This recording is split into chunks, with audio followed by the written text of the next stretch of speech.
So it's a very bad thing to sit in a boat on the ground, because a boat is made to sit in water. And so when you sit in it, it kind of it sinks. So what we'll do is three people, one each corner, we'll just take it over and I'll talk to them in the water over here.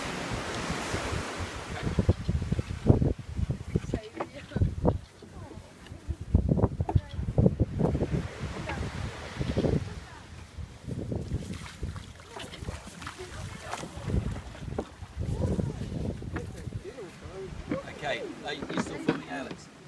So when you get into a boat, you always try and put your foot into the middle of the boat. Okay, so as you get in, you put your foot here. You never sort of put your foot on the edge, because obviously it tips more. And you never put your foot on the seat. And you see a lot of funny videos on YouTube of people falling out of boats. And normally it's because they're all unco and they don't keep low. So, you know, if I was getting into this boat, you know, I kind of get in by putting my foot. And another thing is, it's nice not to fill your boat up with yuck. So as you're getting in a boat, this thing, as you get in, you put your foot up, you shake it, you know, of any sand that's on it, and you get there, and then you get in, and you can clean that foot, and sit in your boat, okay? Then, this is to row, and so sometimes you've got to put your feet, you know, to get my knees out of the road, because I can't really row like this, now, but a kid could, you know, so I would row this boat by putting my feet here.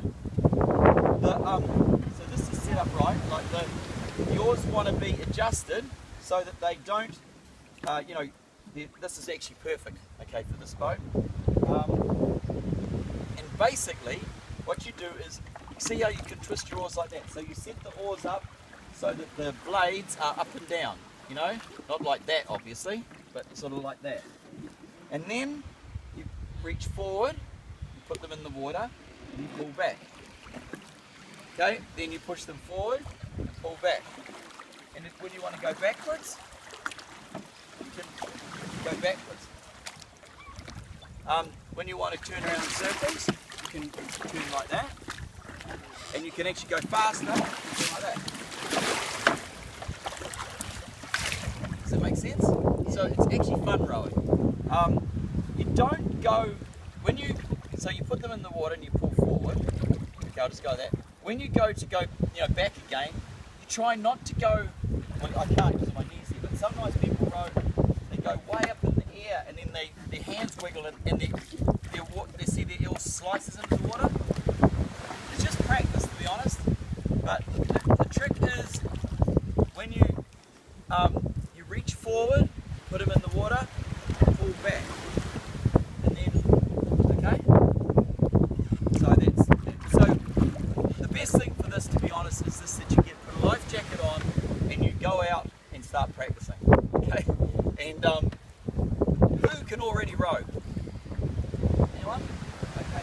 So the same thing, we'll set up a little tour, someone can set up a buoy a bit out of the way of our outboard motor thingy, and you can all take it in turns to kind of row out and back, you know.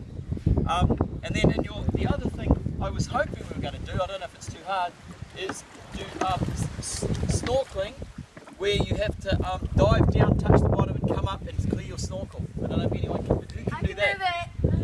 Okay. And who knows how to clear their nose? Like if you dive down and your ears start to hurt, you all know about that. So what you do is, who knows what I'm talking about when your ears hurt when you dive down? So the tricks are, always try and do it on the surface before you dive. If you dive down and your ears are hurting, you've waited too long. You've got to, like, when you're still on the surface, do a little thing and your ears will pop. And then as you put your head under, do it again, and you have to squeeze your nose through your mask, okay? If you go to the bottom and your ears are hurting like crazy, then it's sort of too late. You know, you've got to sort it out on the surface, pretty much, or you know, really close to the surface. Is that all good? Okay. So let's, and if you aren't involved in either of those things, then it's just basically you can just muck around. Good. Awesome.